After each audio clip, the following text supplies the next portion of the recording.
If you're a history buff, you need to know how Nelson Mandela's fight for justice led to his imprisonment.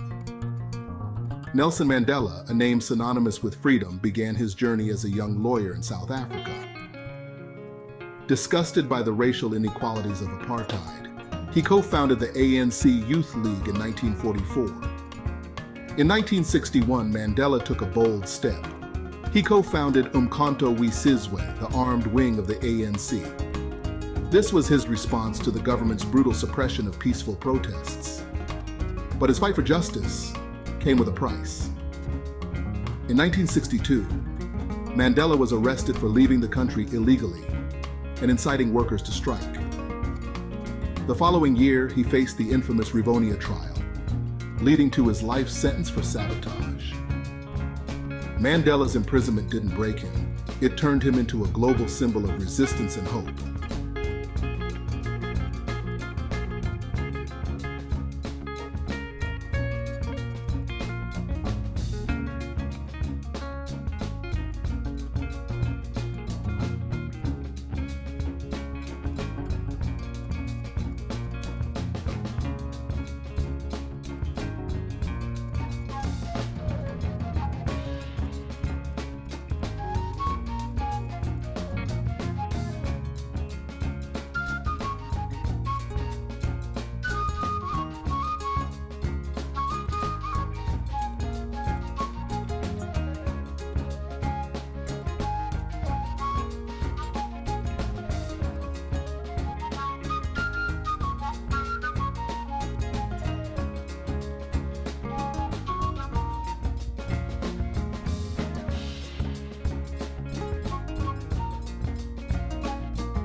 Living wage.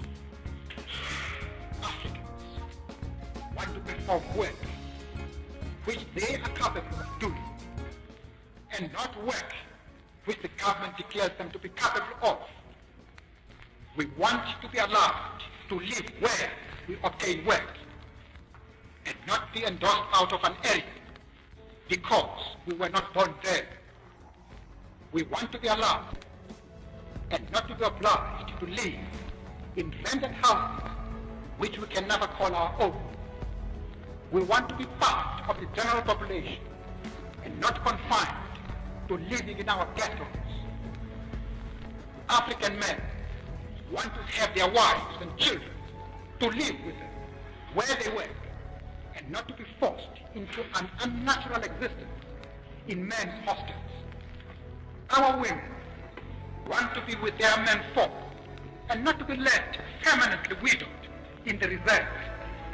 We want to be allowed out after 11 o'clock at night and not to be confined to our rooms like little children.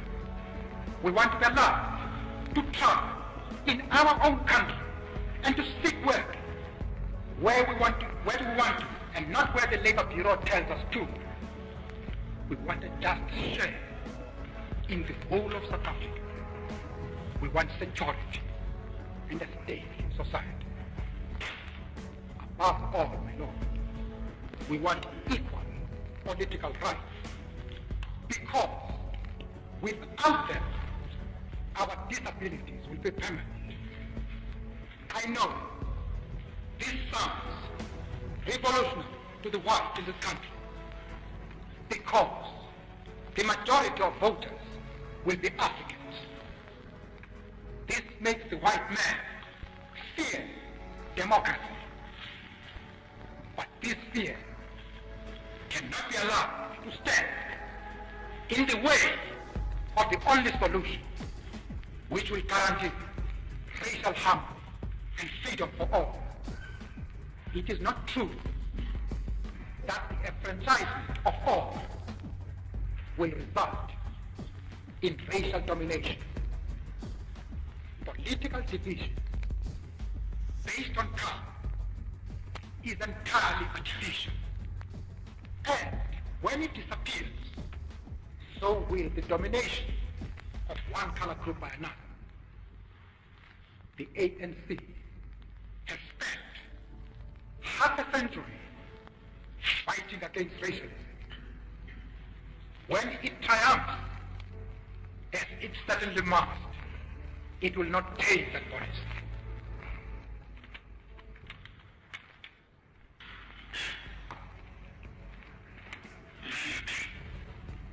This then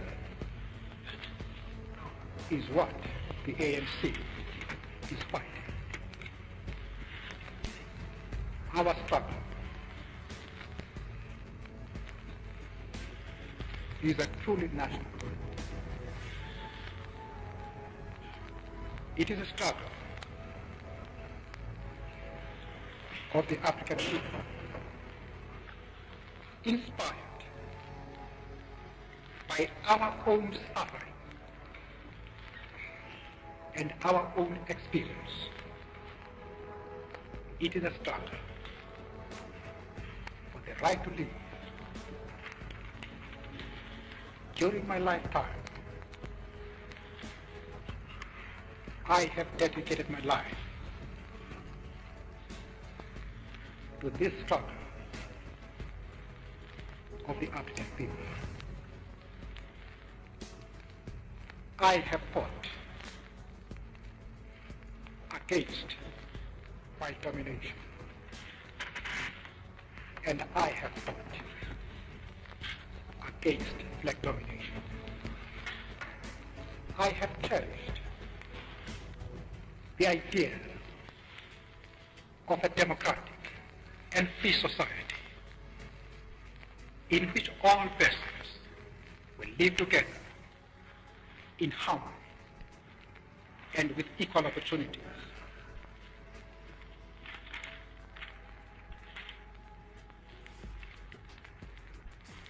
It is an idea for which I hope to live and to see realized. But my Lord, if it needs be, it is an ideal for which I am prepared to die.